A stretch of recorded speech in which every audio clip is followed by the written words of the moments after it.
Assalamualaikum warahmatullahi wabarakatuh. Saya Rahmat ingin menjelaskan tentang tulisan saya yang berjudul Kendali Kuasa Pemimpin Kornesmik terhadap pelaksanaan ibadah. Beberapa tahun ini UMKM mulai ramai atau membumi di Indonesia.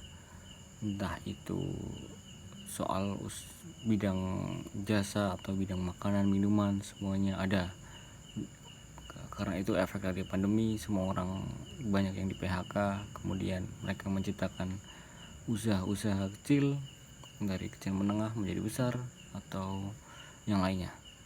Kemudian Kornesmik ini adalah salah satu UMKM di Banyumas yang digalang atau direalisasi oleh pemuda-pemuda yang berjiwa gila. Kenapa begitu? Karena mereka ingin membuat usaha yang berbeda dari yang lainnya. Kemudian mereka tidak mau sama dengan yang lainnya. Mungkin ini cukup gila, aneh, tapi mereka sanggup mendirikan ini. Kemudian Kornesmik ini mempunyai satu pemimpin dan beberapa anggota.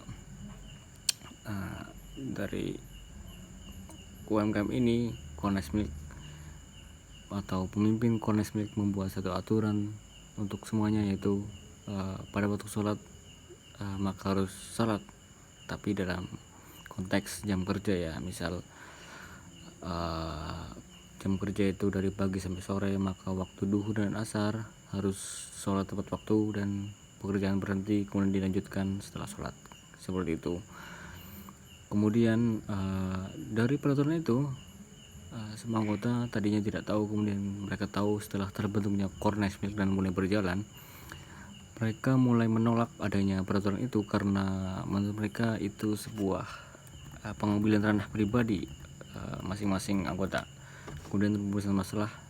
Yang pertama, bagaimana dampak peraturan tersebut bagi kereligiusan anggota. Yang kedua, bagaimana anggota menormalisasi konflik dengan pemimpin. Kemudian ada metode penelitian, sumber data, data primer, jenis data, teknik pengolahan data, dan kerangka teori. Oke, kita kerangka teori. Teori yang pertama ada teori relasi kuasa. Teori ini dicetuskan oleh Michel Foucault. Kemudian dari teori ini saya mendapatkan bahwa kekuasaan itu ada di mana-mana dan suatu kehendak merupakan kebenaran oleh penguasa. Seperti itu, sebuah kebenaran adalah sama dengan kehendak penguasa. Pada umumnya masyarakat menganggap kekuasaan sebagai daya atau pengaruh yang dimiliki oleh lembaga atau golongan atau suatu individu dan memaksakan kehendaknya kepada orang lain atau kelompoknya. Namun Foucault mempunyai pandangan lain tentang kekuasaan, yaitu bahwa kekuasaan tidak dipraktekkan atau dimiliki dalam suatu ruang lingkup di mana di dalamnya banyak posisi strategis dengan komandan lain.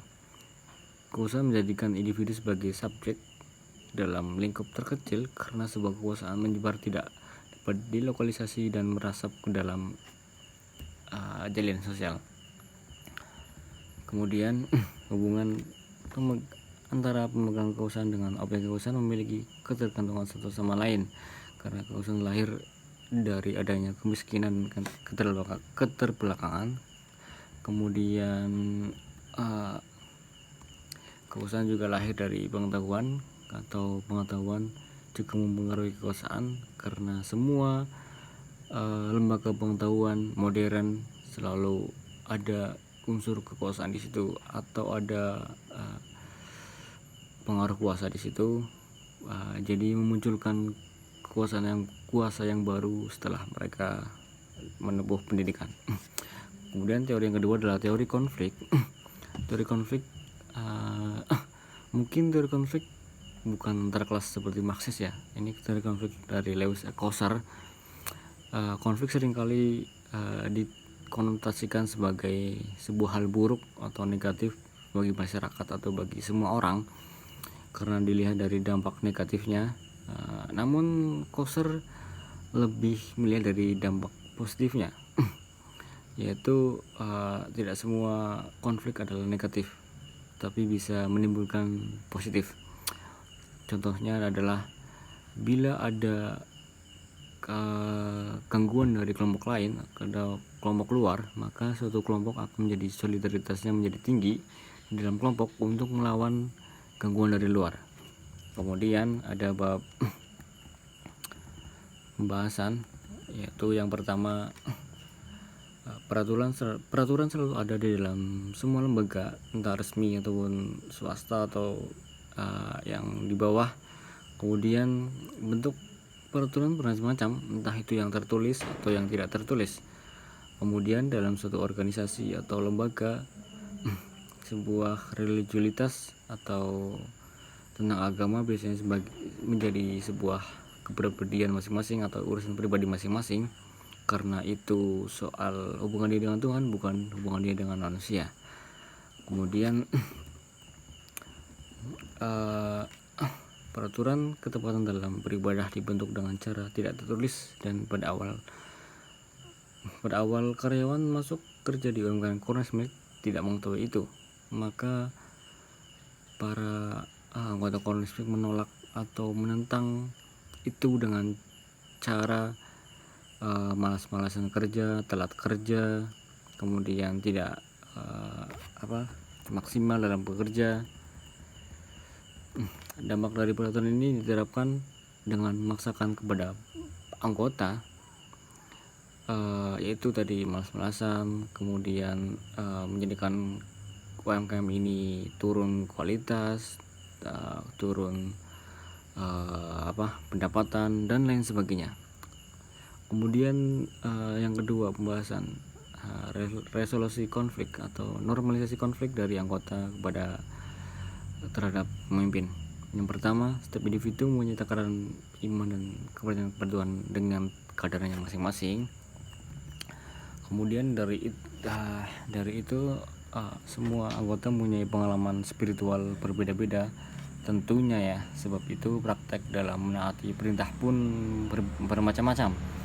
Karena itulah banyak yang menolak atau menentang perintah ini.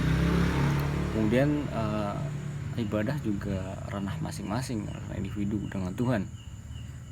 Kemudian setelah beberapa lama anggota mulai menyadari efek dari ketepatan mereka dalam beribadah.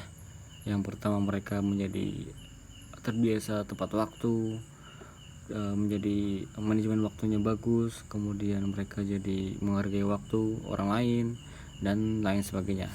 Setelah kesadaran itu, maka mereka mulai bersemangat kembali dalam bekerja dan mulai efektif dalam bekerja. Kemudian dari efek itu, mereka menyadari bahwa ini penting bagi semua orang atau bagi mereka dalam bekerja. Mereka maka berdampak pada penjualan Cornersmith mulai meningkat dan stabil kembali, dan mereka mulai sadar dan semangat kembali. Kemudian kesimpulan, kendali kuasa sangat berpengaruh dan memengaruhi kepada bawahannya, karena penguasa memanfaatkan kekuasaannya untuk mengatur dan mengorganisir anggotanya kepada tujuan yang dipikirkan oleh penguasa. Penguasa Cornersmith membuat peraturan untuk anggotanya tentang ketepatan waktu menjalankan ibadah dalam bentuk manfaatan kekuasaan oleh penguasa. Namun kekuasaan itu tidak dengan mulus dijalankan karena saling menentang. Kemudian kekuasaan yang penguasa dan yang dikuasai selalu saling membutuhkan, karena yang bekerja membutuhkan uang dan penguasa membutuhkan karyawan. Maka resolusi konflik atau semangat kerja atau kesadaran masing-masing menjadi ujung dari konflik ini dan menjadi konflik positif atau berdampak positif pada Cornersmith, menjadi penjualan naik dan semua anggota menjadi bersemangat kembali dan solidaritas menjadi semakin tinggi. Sekian, terima kasih. Wassalamualaikum warahmatullahi wabarakatuh.